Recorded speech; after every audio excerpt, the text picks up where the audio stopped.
mês de outubro, fizemos uma série de entrevistas com especialistas sobre a prevenção do câncer de mama. Agora chegou a vez do Novembro Azul, o mês dedicado à conscientização para a saúde do homem e o combate ao câncer de próstata.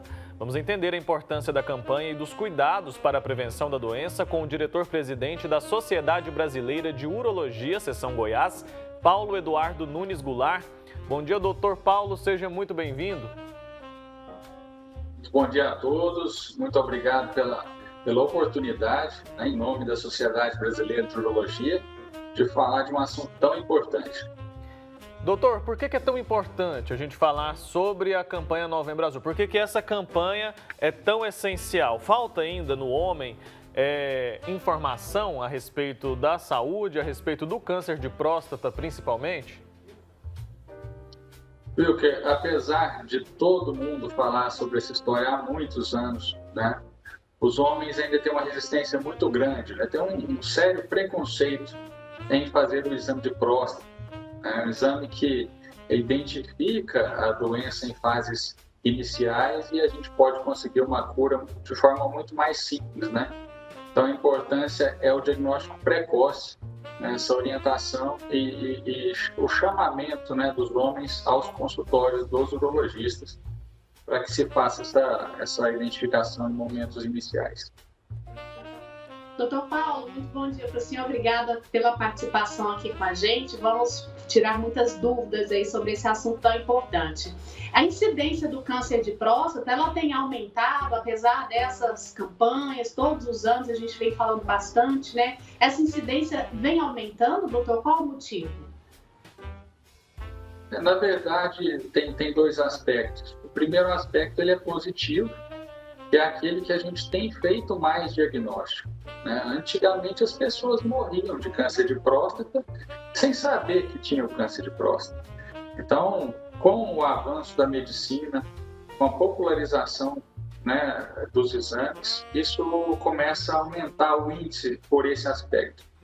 Por outro lado, o que é preocupante é que a gente adquiriu hábitos ruins, né? Tanto de vida quanto alimentares, né? Exposição à poluição, diversas outras coisas que podem aumentar o câncer de uma maneira geral, não só próstata. Mas mais ou menos por isso aí. Certo, doutor. O senhor mencionou que muitas vezes o homem morria sem saber que estava com câncer de próstata, né? Isso quer dizer que é uma doença silenciosa? E se tiver sintomas, quais são? Exatamente. Esse é um ponto-chave do câncer de próstata. O câncer de próstata, homens, o câncer de próstata, em fases iniciais, ele é assintomático. Então, nas fases em que a gente pode curar o paciente com mais tranquilidade, ele não cursa com nenhum sinal. Então, aquele homem, geralmente ele espera urinar mal, ele espera ter algum outro sintoma para procurar o seu urologista. De uma maneira geral, quando a doença está avançada, né, as metástases, quer dizer, o câncer sai da próstata e vai para outras regiões do corpo, elas têm uma preferência pelos ossos. Então a gente tem muita dor óssea, né, por metástase, e aí a gente não fala mais em cura, geralmente. Né? Outras coisas que podem aparecer, sangue na urina, alguma dificuldade para urinar, mas eu reitero que não devemos esperar nenhum sinal para tentar identificar o câncer de próstata em fases iniciais. E isso tem a importância de anualmente o homem procurar o seu urologista para ter esse cuidado. Certo, doutor Paulo, e quais as barreiras que ainda existem e que impedem, né, esse homem de procurar essa prevenção, né? Porque se a gente fala de diagnóstico precoce, sem sintomas, então ele tem que ir ali antes mesmo fazer um preventivo, né? Tem muitas barreiras ainda que impedem os homens de fazê-lo? As barreiras são culturais, né? E vocês dão um banho na gente, né? Vocês dão um show.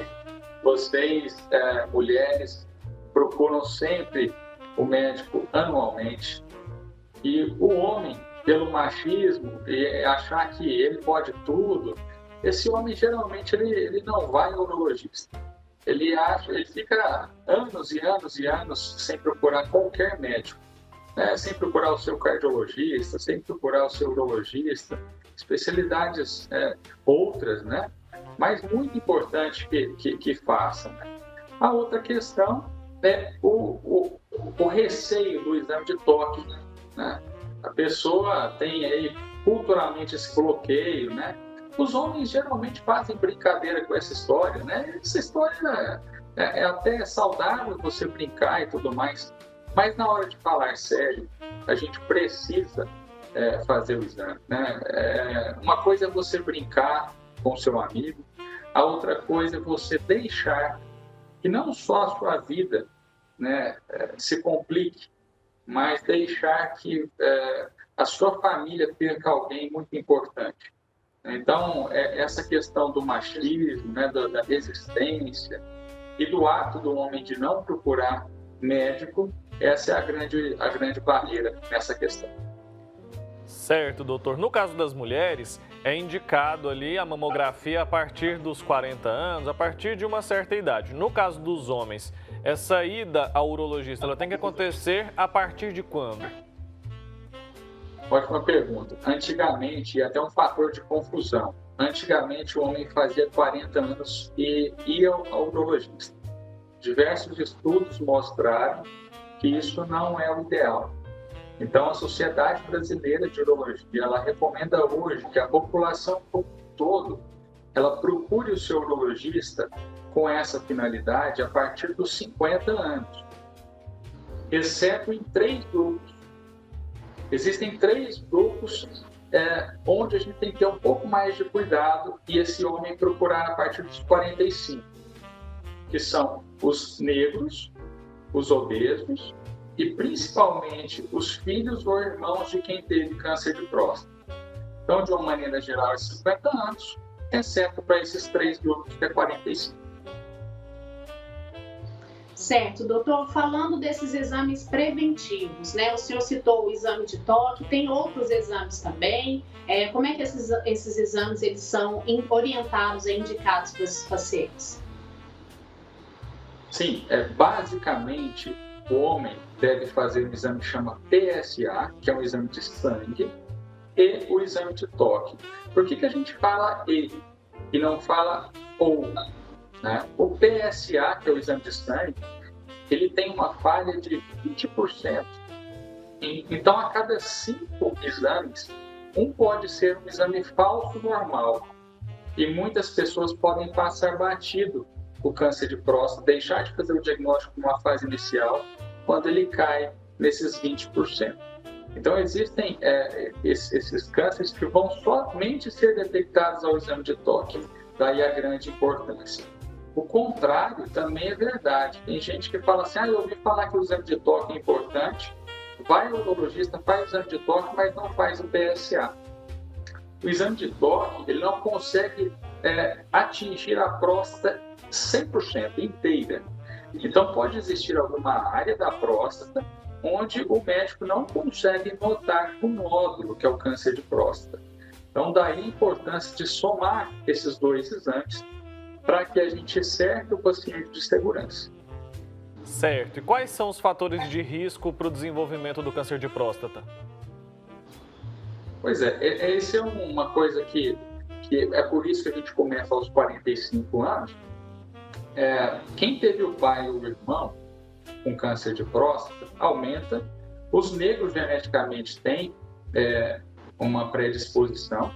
E os obesos, pela série de alterações que a obesidade gera no organismo, também a gente pede para que tenha esse cuidado.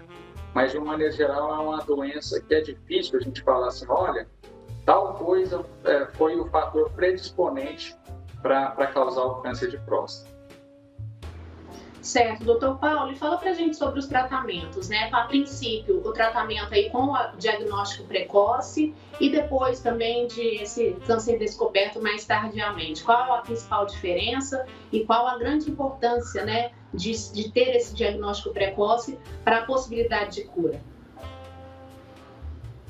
Bem, quando a gente faz diagnóstico precoce, nós estamos falando em 90% de possibilidade de cura. Então, daí para mais, olha a importância. Quando a gente não faz um diagnóstico precoce, quase sempre nós não vamos falar em cura.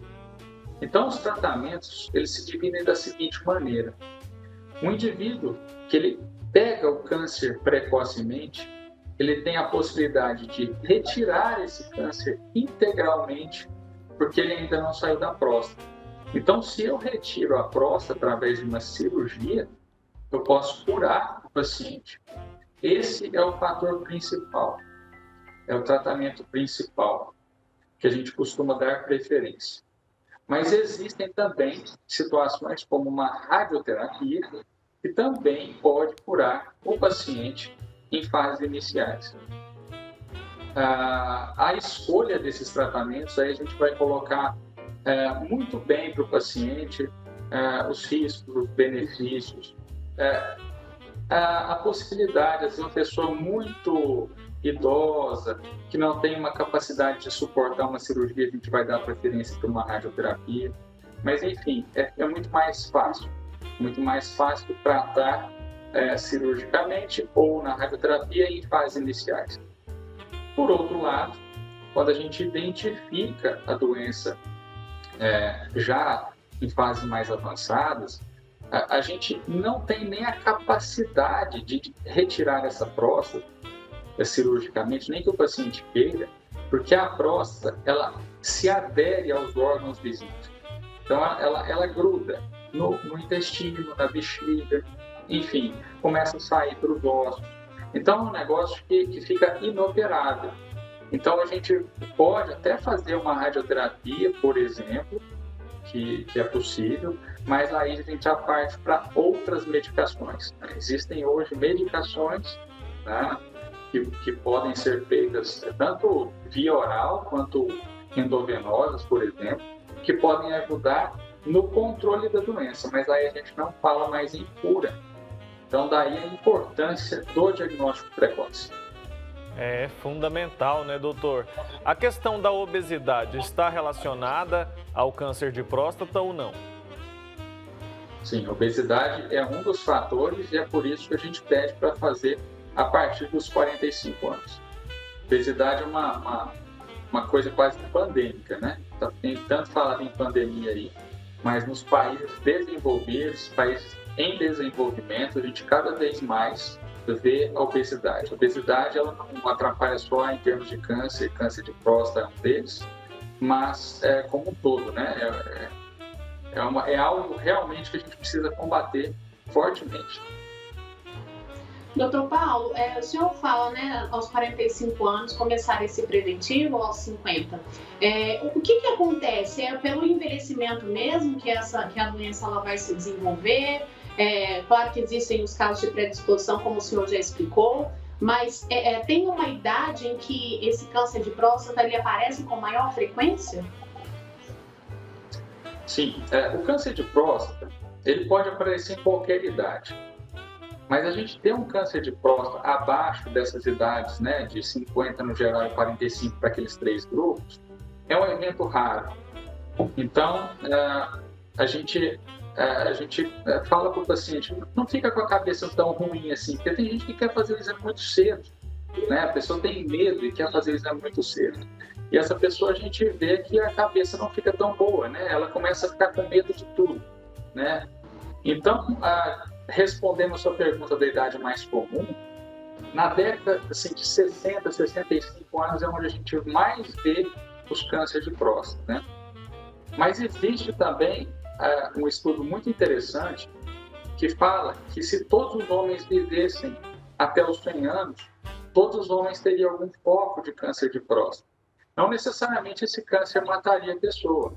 E aí a gente fala uma coisa muito interessante também, é que existe hora para parar de fazer exame de próstata. Ninguém sabe disso, né? O câncer de próstata, geralmente, graças a Deus, ele tende a ser lento. Então, ele costuma agredir pesadamente uma pessoa depois de 10 anos de doença. Então, se a população vive ali em torno de 80, 85 anos, a Sociedade Brasileira de Urologia ela recomenda que até os 75 a gente faça avaliação de próstata. Então, de uma maneira geral, é dos 50 aos 75.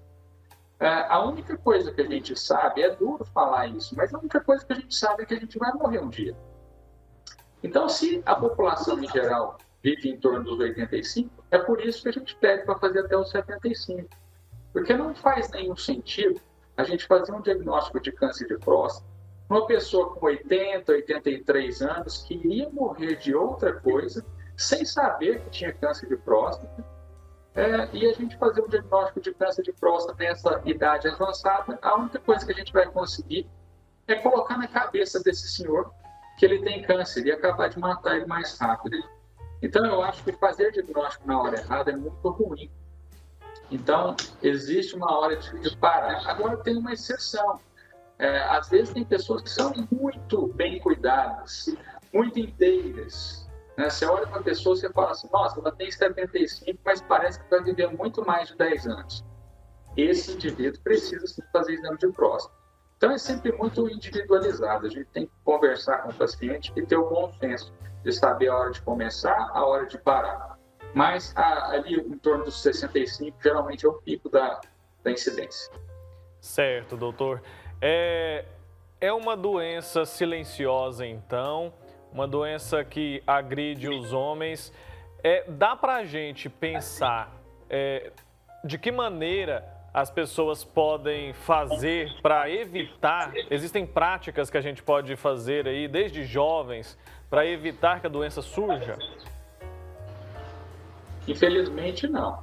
A gente sabe que evitar doenças no geral, hábitos saudáveis, uma alimentação saudável, evitar a qualquer custo cigarro, procurar levar uma vida regrada. Isso vai fazer com que a gente tenha menos chance de ter doenças. Mas eu não posso falar que uma pessoa que faça isso necessariamente vai evitar câncer de próstata. Então, é uma doença muito própria do homem e que o homem precisa ter a consciência de fazer o exame na idade certa. Famílias ficam aí vazias por conta de um grande preconceito. E eu acredito que isso não tem lugar. Nós estamos aí em 2021 e conviver com esse tipo de preconceito. Nessa altura do campeonato, né, em 2021, a gente enfrentando tantas questões mundo afora, acabar morrendo por causa de um preconceito não é nada inteligente, né, doutor Paulo? Obrigado, viu, pelo seu tempo aqui com a gente. Até a próxima. Imagina, a Sociedade Brasileira de Urologia está sempre à disposição. A gente agradece muito o espaço para a gente fazer um grande bem para a população em reduzir essa mortalidade por essa doença tão comum na sociedade mundial. Um forte abraço a todos vocês. Abraço, doutor. Tchau, tchau.